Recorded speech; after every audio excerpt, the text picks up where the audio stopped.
毕业季到来，同学们纷纷面临科系的选择，大学生们则是准备步入职场。而根据求职网2023年的调查发现，71.7% 的上班族认为自己的工作与大学念的科系并无正相关联，其中又以文史哲、管理、艺术、外语以及社会及心理认为学非所用的问题较为严重。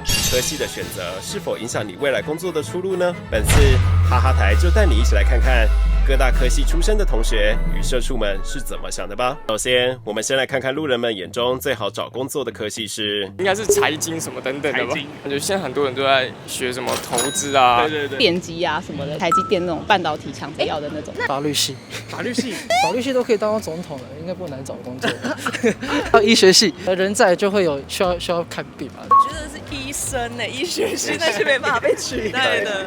医牙电机吧，这三个。医牙电机。对啊，医生、牙医、电机系，不然怎么会有那么多人蹲在补习班里面重考，为了想要考医学院？我们实际访问到牙医系与药学系的同学，他们是怎么看待这件事情的呢？但它就是一个保底，就是可能保底有某一个稳定的品质，就也可能大部分的医生系也都是就是那个程度而已啊。但是如果比如说你是一些创业的人啊，或者是对工程师，也许他们的上限就是上下限就会比较多，就是他们的医学系就维持在80分，但他们也许可以60分，但也有可能是120分这样的感觉。你们认为念医学跟药学这种就是一定要走这一条路？我觉得不一定但是他感觉有点像是一个备胎嘛，就是像我同学他可能就是喜欢跳舞，他是蛮厉害的，有在跳街舞。那考完证照，然后再去就是加个舞团跳1-2年，也许没有达到他的预期，他可能就可以回来再继续当医生。所以你们只是先让自己有这个本去追梦，有这个本钱。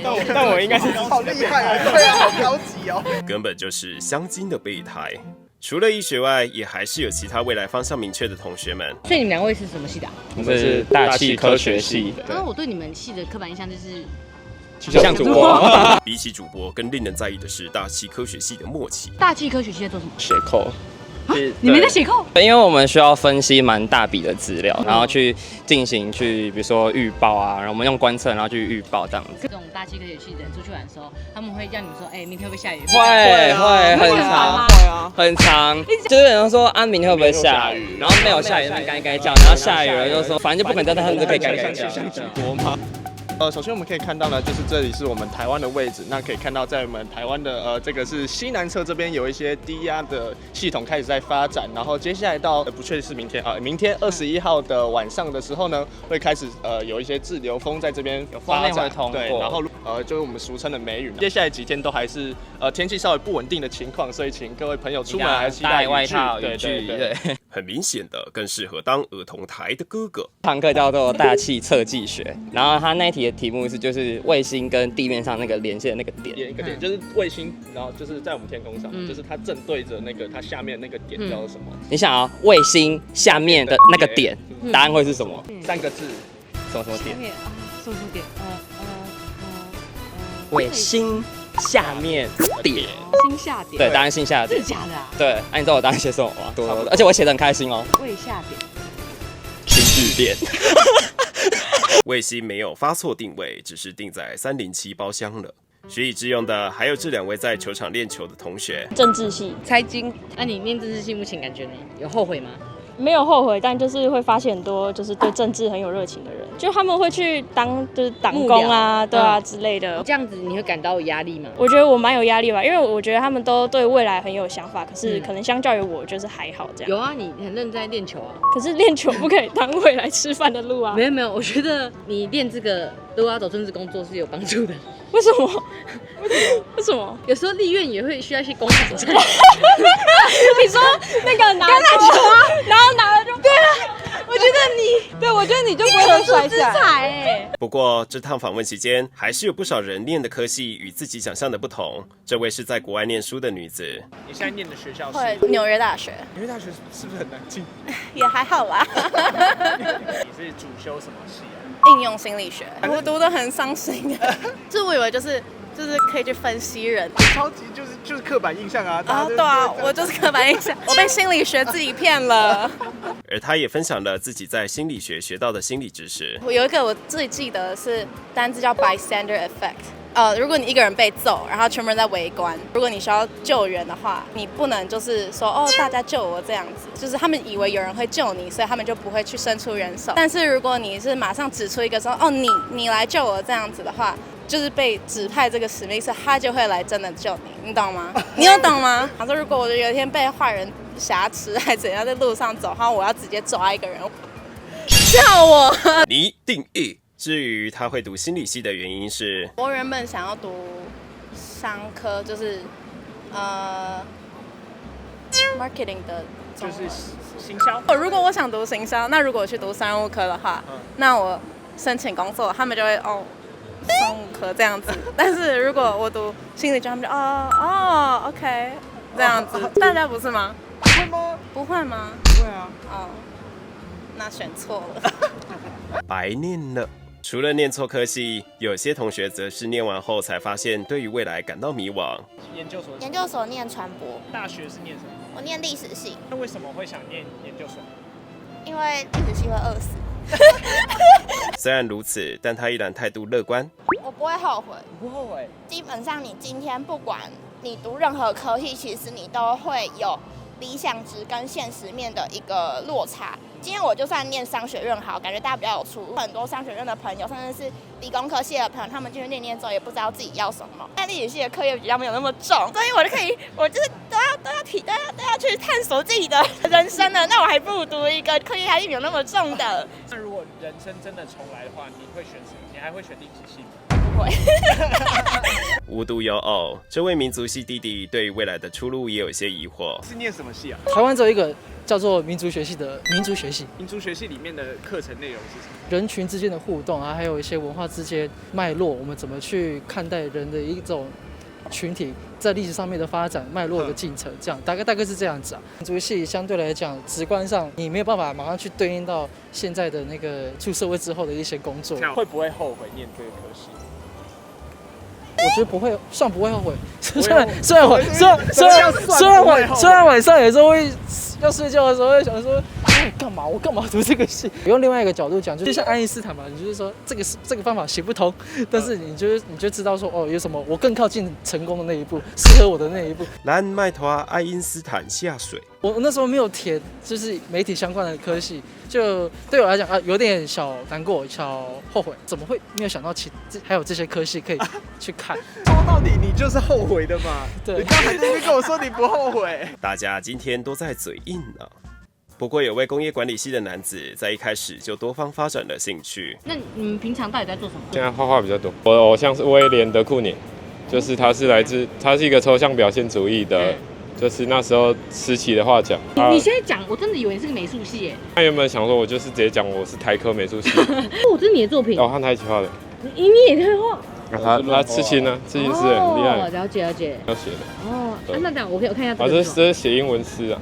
这是你自己写的诗？对。你念一下你的诗。好。这是说 ，Time flies, feel like the butterfly。很尴尬。热爱美术的他，当初会选择工业管理系的原因是，只是找一个名义来台北。那为什么是这个系？还是因为这个比较好过。反正你现在蛮满意现在的这样。觉得一切都是最好的安排哦。那你目前都算是都有被当吗？有还是被当？一切都是最好的安排。大小姐，订阅的时候到了。又在看手机不订阅吗？太晚订阅的话，娇嫩的皮肤会变差哦。这是最后的警告。如果还是不订阅的话，我们就要一起跳舞喽！压力，订阅吧，大小姐。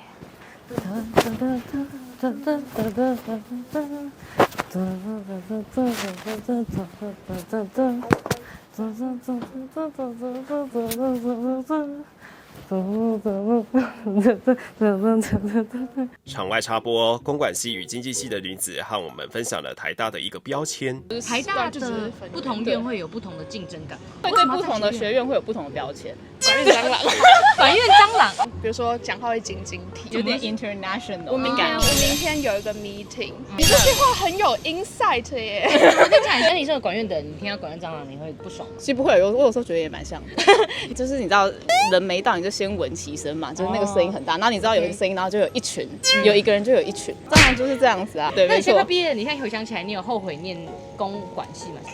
为什么？有时候有点微后悔。因为我觉得好像有点就我们都是很多学得很广，但是又好像没有每项都学得很精。对，相较来说，可是因为管理学好像就这样。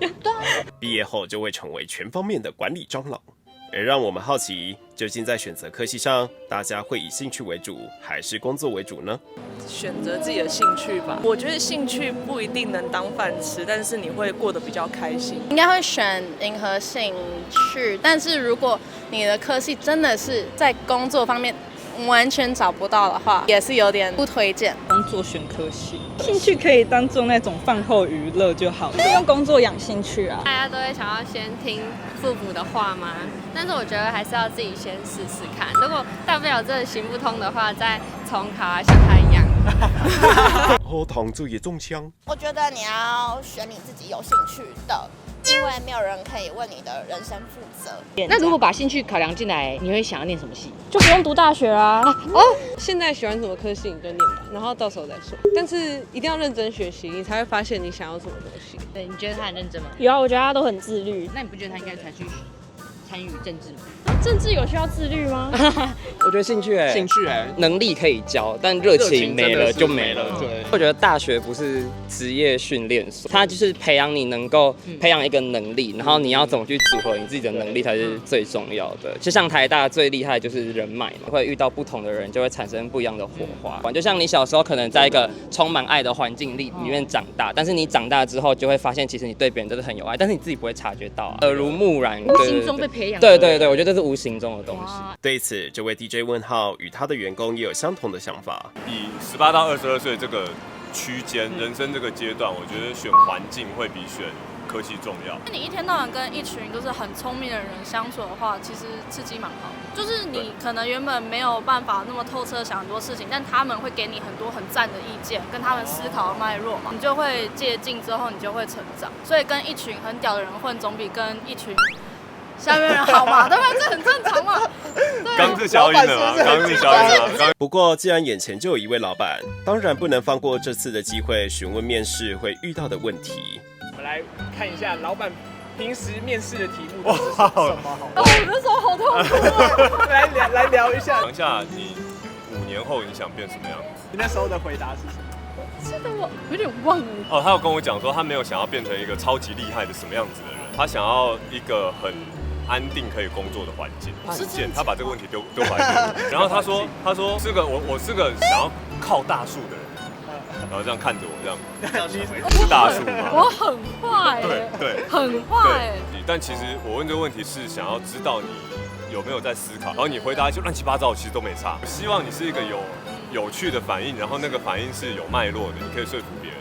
我记得我有问一个，我有问说，如果我很雷，我干雷到爆，你会怎么办？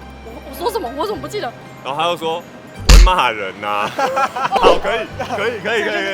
看来是位 M 属性的老板。最后，我们在信义区街头遇到了休假的小赖。没有，我今天要跟朋友吃饭，然后刚好被你堵到。我是文大戏剧系毕业。戏剧系 ，Yes。戏剧系在学些什么？戏剧系就是在学一些表演。